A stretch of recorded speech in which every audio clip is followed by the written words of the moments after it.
En ABC Podcast, Abecedario del Bienestar, con Laura Pintos y Raquel Alcolea. Aunque el mundo sea hoy muy distinto al que habitaron Séneca, Epicteto o Marco Aurelio, en realidad hemos cambiado poco. Tenemos los mismos miedos y los mismos deseos que los clásicos. Sin embargo, a través del estudio, la reflexión, la práctica y la observación, los maestros del estoicismo llegaron a conclusiones sobre el arte de vivir que siguen siendo válidas hoy y que podemos aplicar a nuestras vidas.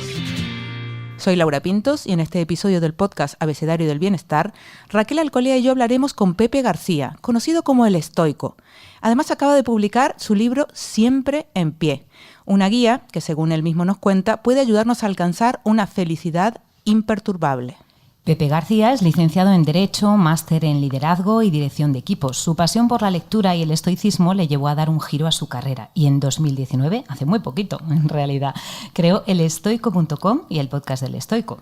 Desde entonces divulga filosofía estoica a través de cursos y sus redes sociales con el objetivo de acercar el pensamiento clásico a la vida moderna. Bienvenido, Pepe, a nuestro podcast Abecedario del Bienestar. Muchas gracias por tenerme, es un placer. Es un placer para nosotras. Primero tratar este tema y luego tenerte a ti nada menos que para hablar de estoicismo y estoicos, que a lo mejor todavía para alguna gente le suena lejano, aunque es verdad que hemos comentado antes, ya está un poquito hasta de moda. Bienvenida sea la moda. Pero queremos empezar hablando contigo de esto de la felicidad imperturbable.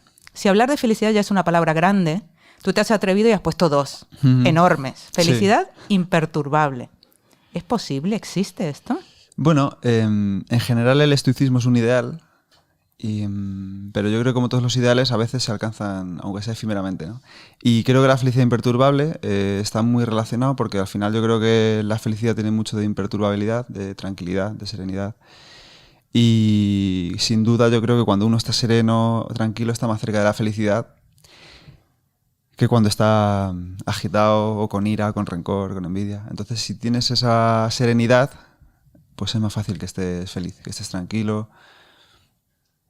Para mí sí es posible. Bueno, de hecho, no diría que soy feliz, pero sí diría que soy tranquilo la mayor parte del tiempo. Así que creo que es una forma de alcanzarla. Habría que vincular entonces la felicidad con la serenidad. ¿Ese es un poco el camino? Para mí sí, para los estoicos también. Yo siempre digo que para mí la felicidad es estar atento y si estás atento inevitablemente estás más tranquilo. Cuando uno está, como dicen las tareas castellanas, ¿no? Que siempre la referencio en esa red neuronal por defecto, que estamos siempre idos, siempre pensando en cosas, ahí es raro o difícil estar tranquilo, pero cuando uno se calma, presta atención a la respiración y a su entorno, es difícil no estar en paz o estar a gusto con lo que uno tiene, ¿no? Entonces, para mí están ligados. Claro, diferencia entre atento y alerta, ¿no? Porque a mí la alerta me lleva al estrés, pero no sé, la atención es distinto. Sí, la atención a lo mejor es una alerta relajada, es una forma de alerta también. Cuando uno se sienta a meditar, por ejemplo, que yo ahora hablo mucho de eso también, hay que estar atento. Pero sí que la alerta a lo mejor es más como que no me ataquen o que no me invadan, y la atención es más como más amable, más centrado, más apreciativa, quizá que la alerta es como más defensiva, ¿no? Yo pienso cuando dices esto en vivir en el presente, ¿no? Que nos decís tanto los que estáis estudiando maneras de ser más felices. Porque los estoicos ya hablaban de esto, de la mente que se va hacia atrás, hacia adelante todo el tiempo. Cuéntanos un poco esto de cómo asirse al presente. Sí, los estoicos ya hablaban de esto, lo llamaban prosoké en griego, que se traduce como atención o prestar atención. Y aunque que sepamos no meditaban como los budistas, ¿no? Que sepamos, siempre digo que sepamos, que se sientan con los ojos cerrados a poner atención en la respiración, sí que hablaban de prestar atención a lo que tienen entre manos. Marco Aurelio siempre dice, presta atención como romano varón, dice él. Podemos hacerlo sin ser romanos ni ser varones. A lo que tienes entre manos con puntual y no fingida gravedad, y haz eso como si fuera lo último que hicieras, ¿no? Y si bien este pensamiento de lo último que hicieras puede ser un poco agobiante, pero sí que si prestas atención a lo que tienes entre manos y le intentas dedicar cariño y además la neurociencia demuestra ahora que cuando te predispones a hacer algo así lo disfrutas más o lo sufres menos cuando es algo que no te gusta, pues indudablemente lo haces mucho mejor y de otra manera, ¿no? De otra manera. Entonces, si hablan de Epicteto, te dice también que cuando pierdas la atención no creas que la vas a recuperar cuando tú quieras. Eso es así también, ¿no? Si uno pudiera recuperar la atención cuando él quiere, pues estaríamos siempre atentos, ¿no? O a lo mejor no lo sé. Pero indudablemente ya hablaban de traer la atención al presente una y otra vez, y la única forma es esa, traer la atención al presente una y otra vez. Entonces, hay un montón de técnicas, pues como la meditación, el mindfulness, hacer algo manual también ayuda mucho, ¿no? Cuando no estás a lo mejor con el móvil o con otras pantallas y siempre digo, mi mujer ahora ha aprendido, por ejemplo, a hacer punto, ¿no? Vamos a ser padres y está haciéndole ropa al bebé. Y dice que encuentra mucha serenidad en eso y está muy atenta porque está como siempre contando, está haciendo tal. Entonces al final tampoco a lo mejor hace falta meditar si uno no quiere, pero sí que intentar traer la atención a lo que uno dice, al ritmo en que lo dice, en cómo habla, cómo escucha. Es un ejercicio de estar atento una y otra vez, que es el reto. Sería interesante también identificar lo que nos desvía, ¿no?, de la atención, estos enemigos de la atención, estos que nos Creo que he nombrado dispersan. alguno, ¿no? ¿Has hablado de pantallas? Uy, sí. Bueno, es el enemigo número 1, yo creo, de la atención, ¿no? Hay veces que las pantallas están bien, pero si tú intentas enfocarte en algo 10 minutos y tienes un móvil al lado, intentas leer 10 minutos y tienes el móvil al lado, en esos 10 minutos lo vas a mirar 7, 8 veces. Entonces, eso lo digo en el libro, ¿no? También a veces hay que, en vez de intentar hacer más cosas, a lo mejor hay que eliminar cosas que te distraigan la atención. Y eso ya es un gran paso para estar más atento. Por ejemplo, si quieres leer un libro y quitas el móvil, quitas cualquier estímulo externo, pues es mucho más fácil que te centres en el libro. Luego también hay estímulos internos, ¿no? Te vas a ir pensando en cosas, vas a empezar a pensar en cosas, o algo que lees te recuerda algo que te dijo algún día no sé quién y tú ya empiezas a ensoñar y empiezas a liar. Pero esos enemigos suelen ser externos, como digo, el móvil, pero también puede ser a lo mejor gente, ¿no? Si estás aquí hablando y empieza a pasar gente por aquí, se te puede ir. O si estás en casa y simplemente estás en una reunión y te salta una notificación o lo que sea, se te va la atención.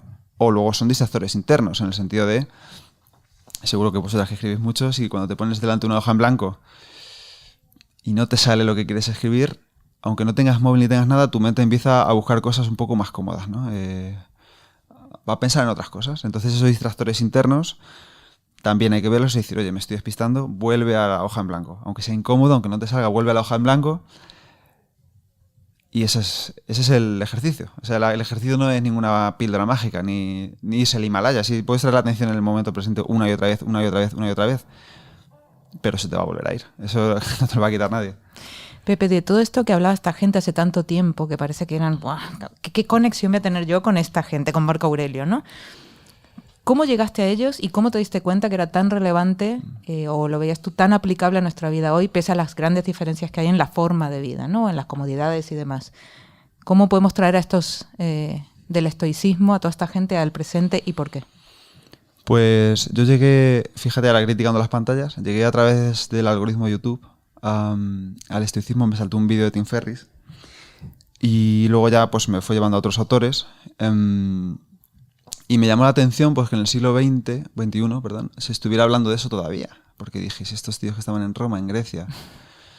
Porque siempre, de alguna forma, yo ya había leído budismo, taoísmo y estas cosas, pero siempre era como de allí, como un poco lejos, ¿no? Y es verdad que algunos conceptos en sánscrito o en japonés y demás no acaban de resonar. Pero yo que había estudiado latín y griego en bachillerato, pues cuando empecé a ver ciertas palabras y tal, ya me recordaba ello y dije, ostras, que aquí tenemos también cosas interesantes. Y me convenció para quedarme la lógica de lo que dicen, ¿no? Al final, si yo te digo que hay cosas que están bajo tu control y cosas que no, pues puedes debatir conmigo lo que quieras, pero en su esencia es así. Si yo te digo que te vas a morir, igual que todo el mundo, pues me vas a decir, pues sí. Entonces, al final, aprender a vivir con esos conceptos generales, universales, que tenían tanta vigencia entonces como ahora por nuestra naturaleza y condición humana, que somos mortales, que la atención se nos va, que tenemos miedo, que seguimos poniendo la felicidad en cosas externas, ¿no? En tener, en conseguir. Ahora quizá más que nunca, ¿no? Antes también, pero antes, al final, yo como digo en el libro, por ejemplo, antes los deseos eran que te eligieran para el consulado, ser senador, ganar la guerra al enemigo, tener reconocimiento póstumo, ¿no? Que eso también lo decían mucho. Pues ahora los deseos que tenemos a lo mejor son un puesto de trabajo mejor, ganar más dinero, tener un coche más grande, que no enfermemos, ¿no? Que no muramos, que a nuestros seres queridos no le pase nada, que es lo mismo que pensaban ellos. Entonces, por eso sigue tan vigente hoy en día como entonces, y seguirá vigente si somos humanos y no somos robots dentro de 2000 años, seguirá vigente. Entonces, al final, esas ideas que han soportado el paso del tiempo, igual que los budistas tampoco andan muy desencaminados, seguirá vigente pues hasta que desaparezcamos como raza, como especie, como... Yo creo, vamos, porque al final seguiremos teniendo miedos y deseos, ¿no? Seguiremos prestando atención al entorno, seguiremos distrayéndonos. Y lo importante es contar con herramientas que hayan superado el paso del tiempo, como es el estoicismo, como es el budismo, como es el taoísmo, como cada uno que se identifique con la que mejor le funcione, o el epicureísmo. Pero por eso siguen vigentes. Y están de moda ahora también, por así decirlo, porque la psicología los está recuperando. La psicología ha visto que efectivamente estas técnicas mejoran la conducta, mejoran los pensamientos, mejoran el bienestar de los seres humanos si se aplican con tiempo, con paciencia, con cariño, con amabilidad. No es, voy a ser estoico y si en 3 días ya no soy imperturbable, pues esto no sirve, ¿no? No es una fórmula mágica, ¿no? Que va, y al final esto lleva toda la vida. Séneca decía que el arte de vivir se aprende toda la vida. Y yo llevo en esto estudiándolo y practicándolo profundamente 3 años y muchas cosas me han cambiado, pero yo sigo teniendo miedos, tengo deseos, pero ahora, bueno, pues me doy cuenta y lo intento gestionar mejor. Esa es un poco la idea.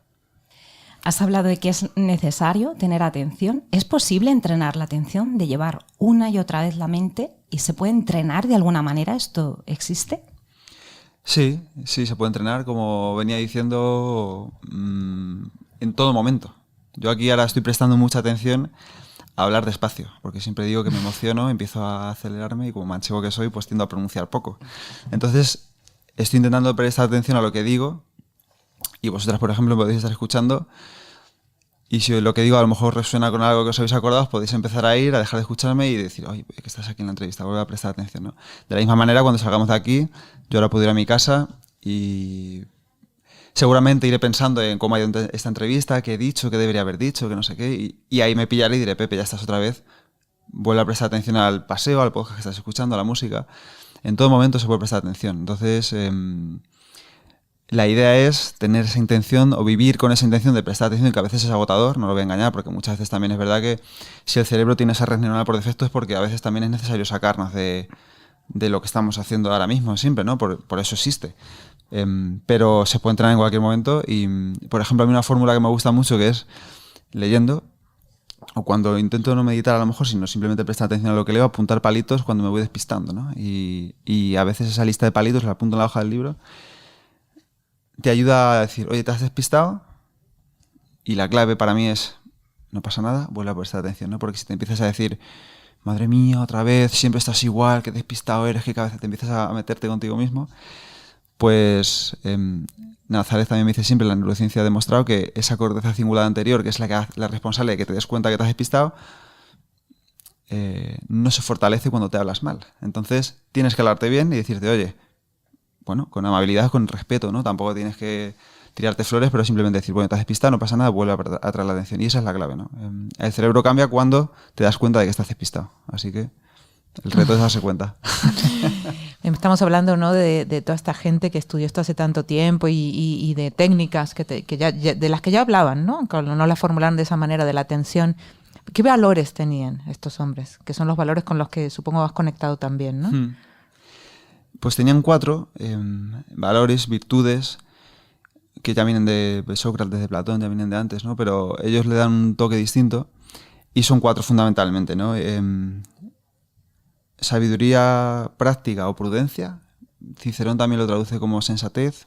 Es un poco la idea en el sentido de no es sabiduría de acumular conocimientos para saber más que nadie y para luego llegar a la cena de Navidad y soltar todo lo que sabes, ¿no? Sino simplemente saber navegar por la vida, saber ser prudente, saber ser comedido, saber ser...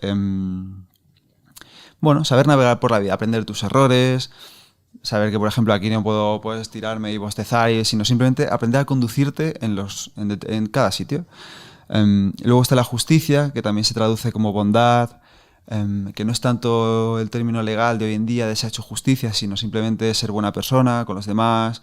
A mí también me gusta introducir, creo que es útil, y tiene sentido, ¿no? Introducir la compasión, la empatía con uno mismo, con los demás, preguntarte cómo van a afectar tus acciones al resto, a lo mejor no deberías llevarla a cabo, es simplemente poner un poco a los demás. Luego está el coraje, que es esa valentía, esa fortaleza de soportar las adversidades, de atreverte a hacer cosas que te dan un pelín de miedo. Y luego está la templanza, el autocontrol, depende cómo lo traduzcas, que es hacerlo todo con moderación, ¿no? Los estoicos decían que muy parecido a Epicuro, por ejemplo, que a veces se dice que son como opuestos, pero tienen puntos muy comunes, que es actuar con moderación. No pasa nada si te tomas una cerveza o dos, si pasa si te tomas 20, ¿no? Y un cubata y 3 chupitos. Hay que tener moderación en lo que se hace y aprender a disfrutar de todo un poco, ¿no? Y es una buena forma de vivir. Y luego lo interesante de esto es que, por ejemplo, Aristóteles decía que la virtud es el punto medio entre dos vicios. Entonces, una buena forma de calcular, por así decirlo, o el criterio que seguir es, en el ejemplo del coraje, por ejemplo, pues ni cobardía, que sería, a mí esto me da miedo, yo no me atrevo a nada, ni luego la temeridad de, mira, una acantilado de 50 metros me voy a tirar de cabeza, ¿no? Eso no es ser valiente, eso es ser un poco, bueno, yo diría un poco necio, porque no te vas a tirar, pero es ese punto medio. Entonces intentar buscar ese punto medio en todo, igual que por el ejemplo del autocontrol, ¿no? No pasa nada porque te comas un dulce de vez en cuando, a ti borrarte a donuts todos los días, es perjudicial, pero no hacerlo nunca y estar constantemente diciéndote, madre mía, cuando te castigas y demás que lo has hecho, pues tampoco, es simplemente un punto medio. Y esos son los 4 principales que tienen. Y yo en mi caso particular he añadido creatividad y humor, porque a mí me gusta mucho hacer bromas, creo que está bien, con punto medio, no tienes que estar siempre haciendo bromitas, pero tampoco tienes que ser un tipo súper serio. Y luego la creatividad, pues también me gusta pues añadir ese punto en mi caso, ¿no? Luego la gente puede añadir lealtad o los que ellos quieran, ¿no? Pero esos 4 creo que tienen sentido.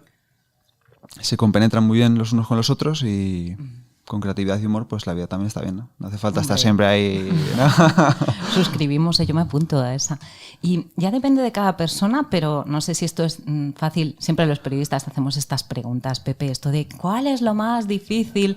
¿Tú crees que esto va en función de cada persona? ¿Hay alguna virtud que resulta más difícil? Un poco por el contexto igual que vivimos, ¿tú crees que hay alguna de las virtudes que resulte hoy más difícil?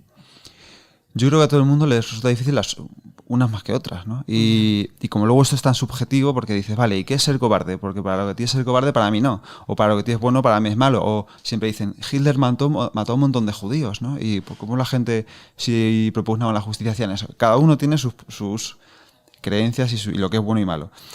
Entonces cada uno tiene que buscar interiormente su respuesta a qué es ser cobarde, a qué es ser justo y cómo aplicarlo a su vida, ¿no? Porque yo, por ejemplo, pues venir aquí a hablar en persona me saca de mi zona de confort, tampoco es que me dé miedo, pero sí es algo que, bueno, que te preparas un poco, que intentas, no es lo mismo que hacerlo por pantalla, por ejemplo, ¿no? Que es más, estás en casa, estás en un entorno más controlado, más seguro, y a lo mejor hay gente que aquí esto lo hace todos los días y no le supone ningún esfuerzo, y hay gente que a lo mejor no se atreve, no, yo en persona no hago nada, yo no. Igual, por ejemplo, para salir en vídeo en redes sociales o para mandar ese email que tanto miedo te da o para tener una conversación de pedir un aumento. Cada uno tiene que buscar su virtud, ¿no? Su virtud y su punto. Y yo no creo que haya una más difícil que otra. Hay gente que es muy buena por naturaleza y gente que siempre piensa en los demás y gente que no, gente que es más egoísta. Entonces a lo mejor tiene que trabajar ese punto.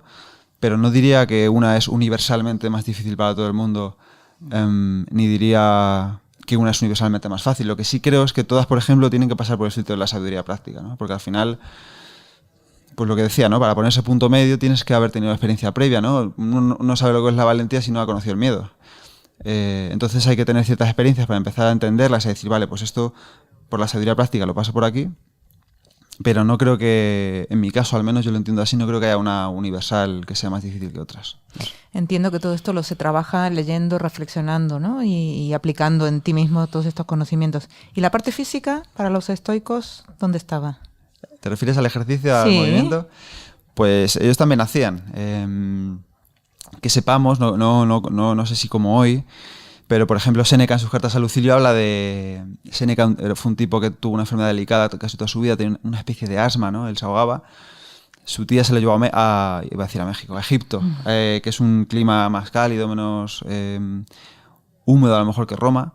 Y él allí cuenta en las cartas a Lucilio qué importante fue para él hacer deporte, hacer ejercicio, para cuidar esa salud, ¿no?, que él tenía.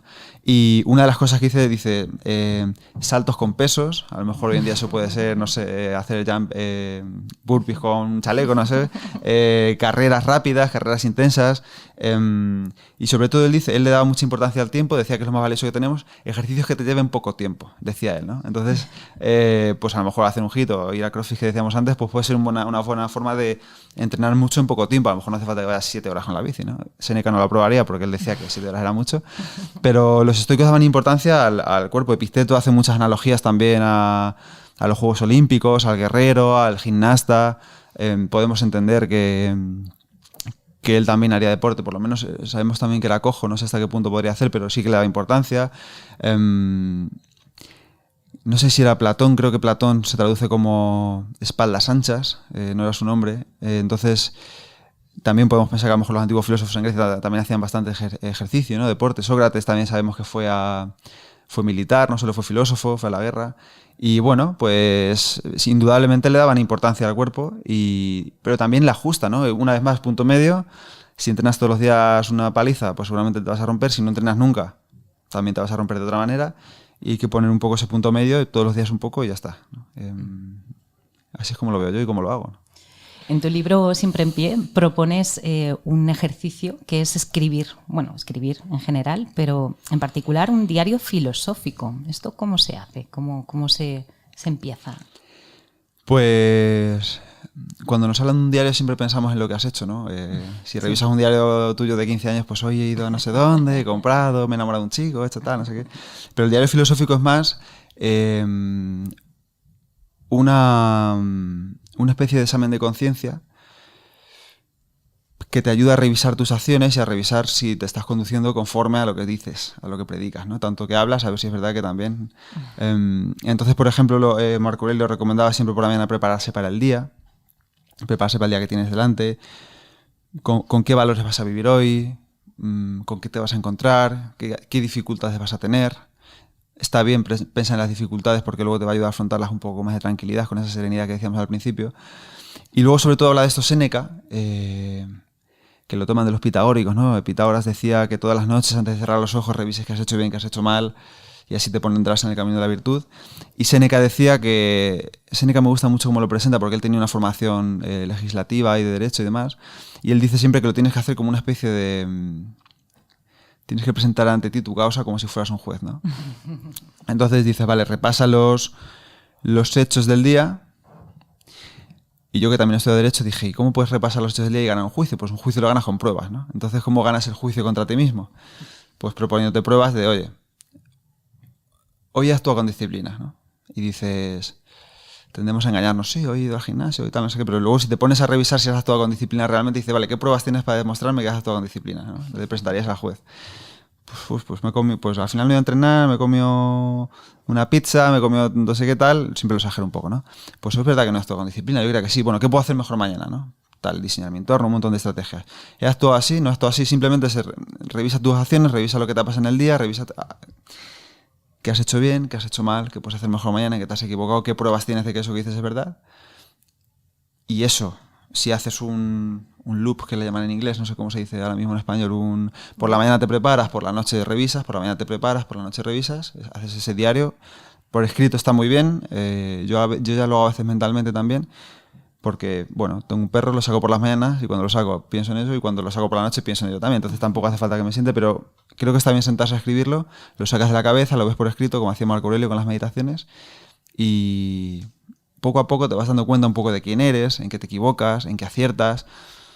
Es muy importante eso que dice Séneca, cuando aciertes, date una palmadita, alégrate, ¿no? Porque tendemos a ser muy duros con nosotros mismos, pero también hacemos cosas bien, ¿no? Al final aquí estamos. Entonces, oye, pues yo en mi caso digo, pues mira, hoy he escrito, no he escrito todo lo que me gustaría, pero he escrito 1000 palabras, 1000 y pico palabras. Pues oye, muy bien, mañana otras 1000. Y así, cuando me he equivocado, digo, vale, pues si te has equivocado, te has comido esto aquí porque lo tenías delante, la próxima vez no lo compres. Y eso, pues al día siguiente, cuando vas a hacer la compra, dices, oye, no lo voy a comprar, que mira, ayer lo compré y al final me lo comí. Así que entonces se trata de ir mejorando con revisión, con reflexión.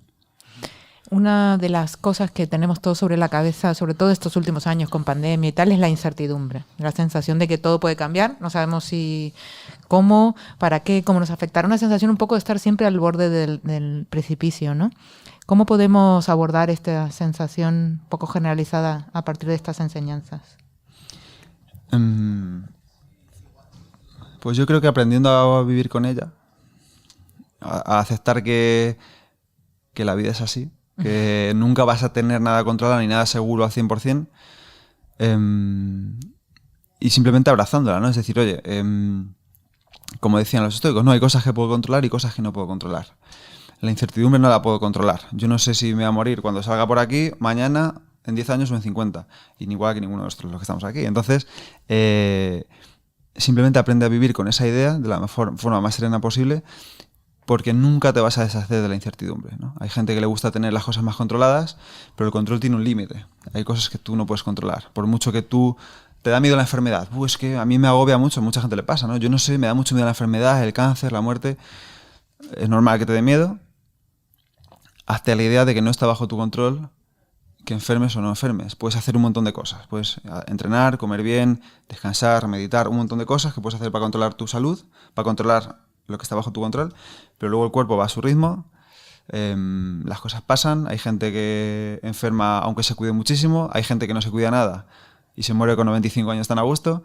Entonces, como esa incertidumbre siempre va a estar presente en tu vida, pues lo único que puedes hacer es aprender a vivir con ella. Y aprender a vivir con ella tiene un montón de técnicas. Lo que podemos controlar, lo que no, aprender a vivir en el momento presente, entender que todo es impermanente, ¿no? Marco Aurelio habla mucho de esto. Y a mí me gusta mucho un ejercicio que hicimos en mi club de lectura una vez, que siempre hablamos del esto también pasará, ¿no? Pero siempre lo tendemos a ver de una forma negativa. Cuando estás pasando un mal momento, esto también pasará. Vale, pero lo bueno también. Entonces, cuando estás a lo mejor, este momento que lo estoy disfrutando mucho, también pasará. Entonces, intenta vivirlo con atención, con alegría, y cuando se vaya ya se habrá ido. Y cuando estés en una cena con tu familia, con tus padres, esto también pasará. Entonces, disfrútalo, ¿no? Entonces, entender el esto también pasará, pues es muy útil para gestionar la incertidumbre, porque nada es eterno, ¿no? Todo acabará, todos moriremos, todo se morirá, todo desaparecerá. Vendrá otra pandemia, igual que un meteorito, yo qué sé. Entonces, como no puedes controlar nada de eso, intenta centrarte en lo que tienes entre manos, intenta centrarte en esto y hacerlo lo mejor posible. Y la incertidumbre pues vendrá y ya está. Hay algo que nos hemos apuntado que es una imagen muy atractiva, que es esto de forjar un carácter de hierro. Así a priori suena de la leche, ¿no? Dices, yo quiero eso. Sí. Esto es posible. Me lo pido. Sirve, esto sirve, esto... Bueno, no sé, es posible hacer eso. Yo creo que sí. Yo diría hierro maleable, ¿no? Y digo hierro maleable porque al final, aunque tú avances en esto, siempre habrá cosas que te van a acabar sacando de quicio o molestando. Cada vez serán cosas a lo mejor menos graves, ¿no? Cuando tú, Epicteto siempre dice esto, ¿no? Que me gusta mucho, dice, este es el precio de mi serenidad, ¿vale? Es un mensaje que a mí me ha cambiado mucho porque tú al final dices, vale, se me ha caído la taza al suelo. Dice, empieza entrenándote con cosas pequeñas. Se me ha caído la taza al suelo. Te puedes decir, qué desastre soy, madre mía, siempre igual, qué torpe, no sé qué. O puedes decir, bueno, este es el precio de mi serenidad. Oh, me encanta esto. Claro. Pepe, a ver. Este es el precio de mi serenidad. Es el precio de mi no voy a serenidad. permitir que esto me quite serenidad. Yo tengo que pagar el precio de que se me caiga la taza, ¿sí?, para estar tranquilo. Estar sereno no es gratis. Tienes que pagar un precio. Ajá. Porque si no, sería muy fácil, ¿no? Y cuando se te cae la taza, a mí me ayuda mucho decirlo en voz alta, porque hay veces que tiendes a los automatismos, ¿no? Que nunca se van a ir, pero ese es el precio de mi serenidad. Luego al día siguiente, yo qué sé, hago un poco que te moleste un poco más. Estás haciendo la comida y te sale mala, ¿vale? Y empiezas a decir, qué mal cocinero soy, siempre me sale salado, siempre me sale mal. Ese es el precio de mi serenidad. Me ha salido mal hoy, me la voy a comer y ya está. Y luego lo puedes hacer de forma voluntaria, que ahí es donde se fortalece el carácter también. Imagínate, siempre decimos el ejemplo de la ducha fría. No voy a decir el ejemplo de la ducha fría.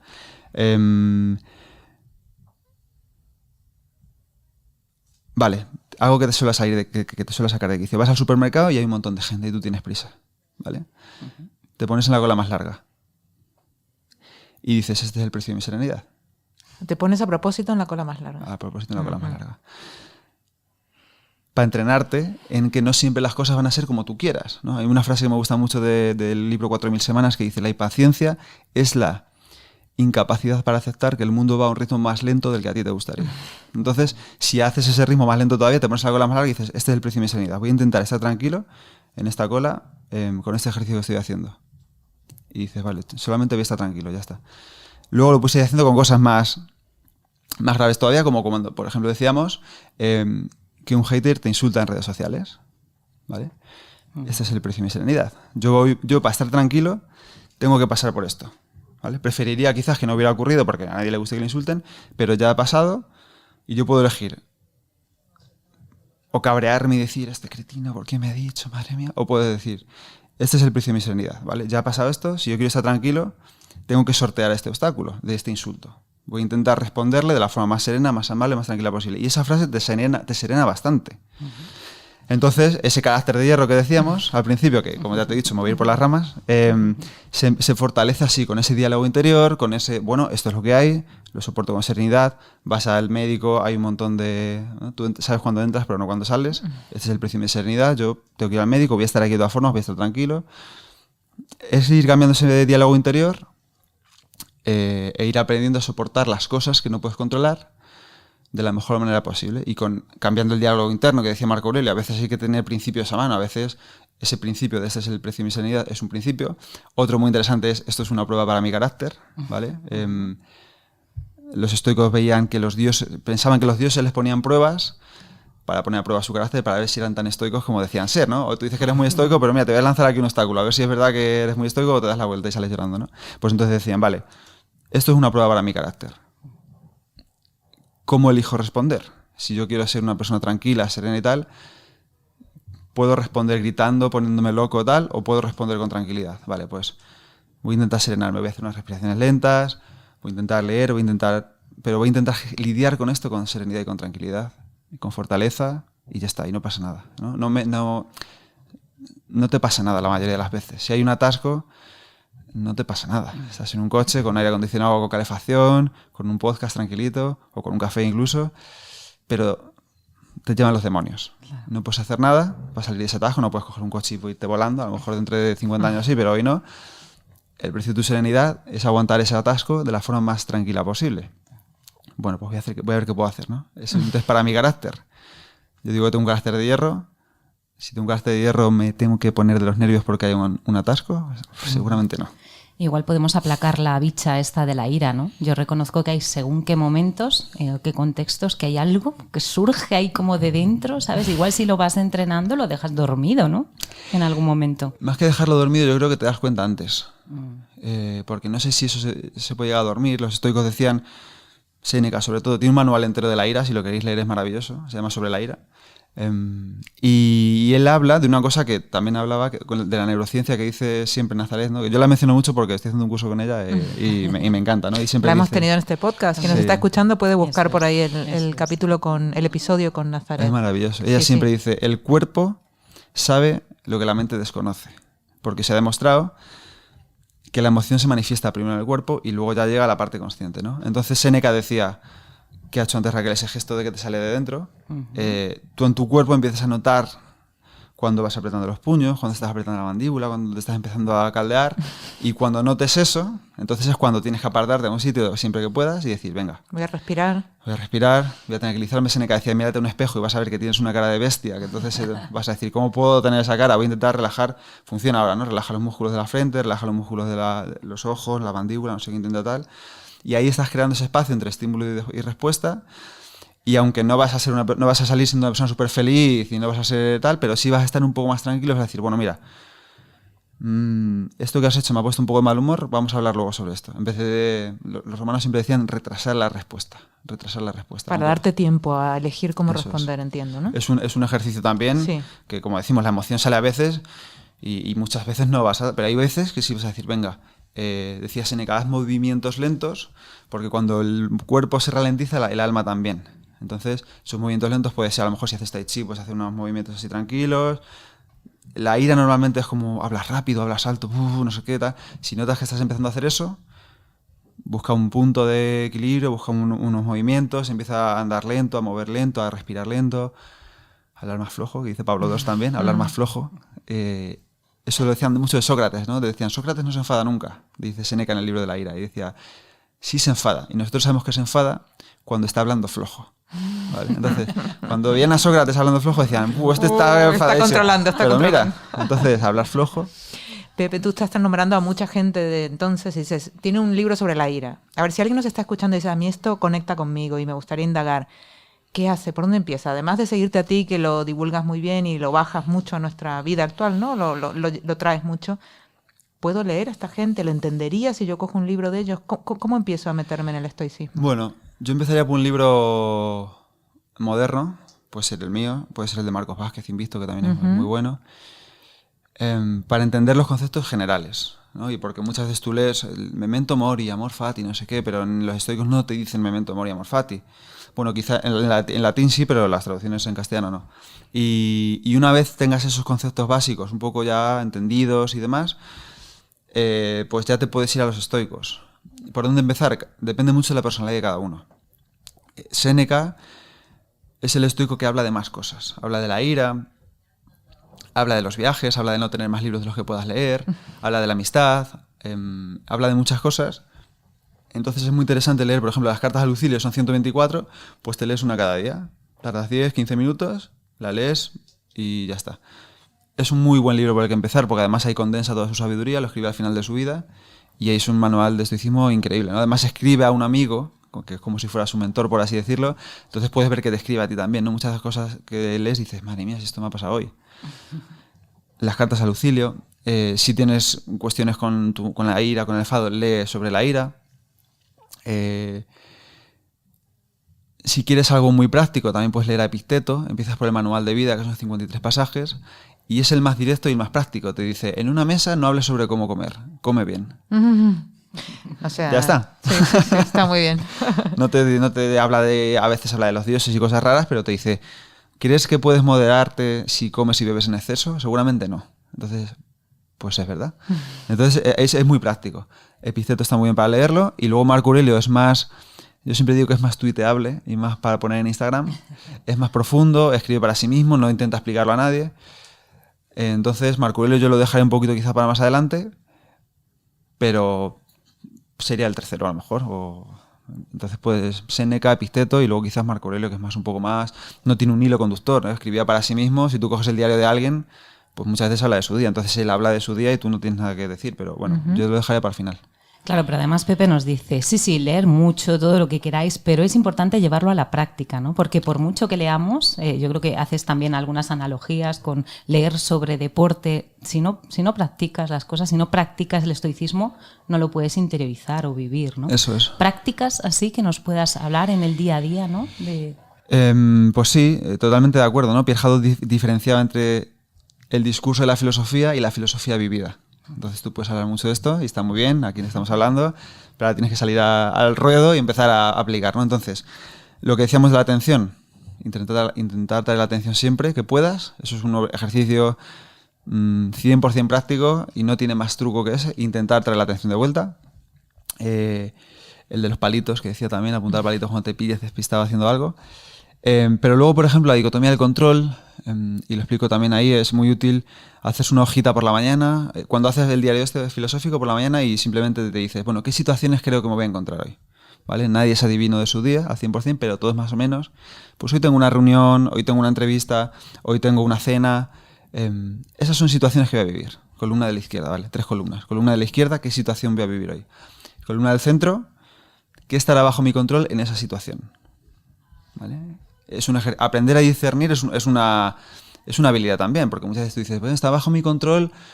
Que todo vaya fenomenal. No. Pues no. Se caerá internet, nos equivocaremos, irá la luz, me dolerá la espalda, cualquier cosa, ¿no? Entonces, ¿qué estará bajo mi control? Escuchar, pillarme con la atención ida, hablar despacio, hablar en voz baja. Todo eso lo podré controlar cuando me dé cuenta, tal, ¿no? ¿Y qué no estará bajo mi control? Lo que los demás digan, lo que los demás hagan. Si voy a un restaurante, si la comida está buena o mala, si la han hecho bien, si tarda mucho en atenderme. Esta columna puede ser tan útil para el día a día, ¿no? Sí. ¿Qué no puedo controlar hoy? Claro, tú vas a un restaurante con tus amigos a cenar y ¡buah! Nos lo vamos a pasar fenomenal, va a ser magnífico. Porque la cabeza ya dispara la fantasía, la expectativa, ¿no? Y ya recrea crea la situación. Tú ya has vivido muchas cenas con tus amigos y piensas que va a ser fenomenal. No sé, vas a un restaurante, hace frío en el restaurante, no te atienden, la comida está regular, el amigo que tenías tantas ganas de ver no te deja hablar. Entonces ya todo se va empezando a torcer y tú ya empiezas, madre mía, yo creía que esto iba a estar súper bien y no voy a quedar más con ellos, a este restaurante no vuelvo más. Bueno, el precio de tu serenidad, ¿vale? En ese momento tú no puedes controlar, ¿vale? Pero sí le puedes decir al camarero con amabilidad, por favor, mira, la comida no es como yo estaba, no como yo quería, si me la podéis pasar un poco más, si me la podéis algo, ¿no? O sea, simplemente ir viendo que puedes controlar y tratar de ajustarte a eso, ¿no? Y hacer ese ejercicio por las mañanas, pues es liberador. Mira, te podremos tener aquí horas y horas. Sí, porque es un manual y aparte nos encanta todo esto y son cosas muy prácticas al final, aunque estemos hablando de esa gente que vivió hace tanto, ¿no? Que te dicen yo con aquellos, pues aquellos, ¿cuánto nos siguen enseñando a día de hoy? Pero mientras hablábamos, pues Raquel ha tomado algunas notas para hacer un pequeño recordatorio de estas cosas que queremos que se nos graben, ¿no? Y queremos practicar. Sí, ver estas frases, ¿no? Que se nos han quedado. Bueno, nos ha parecido interesante que, bueno, nos explicas que el estoicismo pues, es algo que nos va a llevar toda la vida, ¿no? Que es un ideal, de todas formas. Sobre la felicidad imperturbable nos hablas de que está más cerca de la serenidad y que para ti la felicidad es estar atento. Atención es una palabra a la que hay que prestar mucha atención. Centrada, apreciativa, reflexiva, esto que llamaban prosoqué, ¿no? Atención a la atención. Nos decías que si pierdes la atención, como decía Epicteto, no la recuperarás cuando tú quieres. Luego, más vale que lo vayas identificando, ¿no? Con técnicas, meditación, mindfulness, hacer cosas manuales también nos ayuda. Son enemigos las pantallas, el móvil. Así que nos propones que en lugar de hacer más cosas hay que eliminar cosas que nos distraen de esa atención y de esos distractores externos e internos, porque también en nuestra cabecita tenemos unas cuantas distractores de atención. Nos explicaste cómo llegaste al estoicismo, ¿no? A través de investigando, encontrando en internet muchas ideas y que lo que más te llamó la atención fue la lógica de todo lo que dicen los estoicos, ¿no? La idea es vivir entonces con la atención de prestar atención. Fíjate, o sea, redundamos, pero es que es real, o sea, no hay manera de salir de ahí. Y sobre las virtudes estoicas, sobre las que sería interesante trabajar en nuestro día a día, sería la sabiduría práctica o la prudencia, la justicia o la bondad, coraje o fortaleza y templanza o autocontrol. Nos has ido identificando un poco todas esas virtudes y añades una particular con la que suscribimos, ¿no? Que es la creatividad y el humor. Para escribir un diario filosófico nos propones que vayamos viendo, hagamos un examen de conciencia que nos ayuda a saber si actuamos conforme a lo que predicamos o incluso a lo que nos creemos que predicamos, ¿no? Un ejercicio muy interesante. Y sobre la incertidumbre, pues que hay que vivirla de la manera más serena posible, ¿no? Que no podemos controlar muchas cosas y nos anclas con dos cosas que son: esto también pasará, ¿no? Y eso nos puede ayudar. También lo bueno y lo malo. Y también nos anclas con, pues eso, con vivirlo con serenidad y con atención. ¿Cómo se forja un carácter de hierro? Maleable, como dices, con otra fórmula que, aunque dices que no es mágica, Laura, yo creo que sí que es mágica, que es el precio de mi serenidad. Nos lo hemos apuntado. Y también la de: esto es una prueba para mi carácter, otra cosa que nos tenemos que apuntar un poquito en el día a día para poder ganar esa serenidad de la que tanto nos has hablado.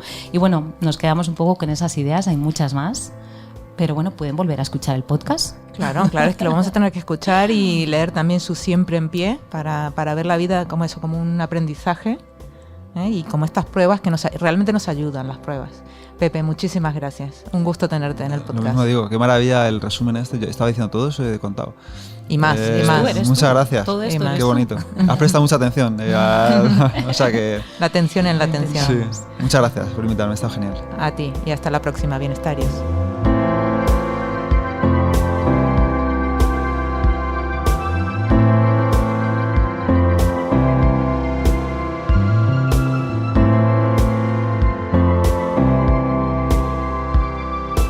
Puedes escuchar todos los episodios del Abecedario del Bienestar en abc.es, iVoox, Wanda, Spotify, Apple Podcast y Google Podcast. Y no te olvides de seguirnos en las redes sociales. ABC-Bienestar.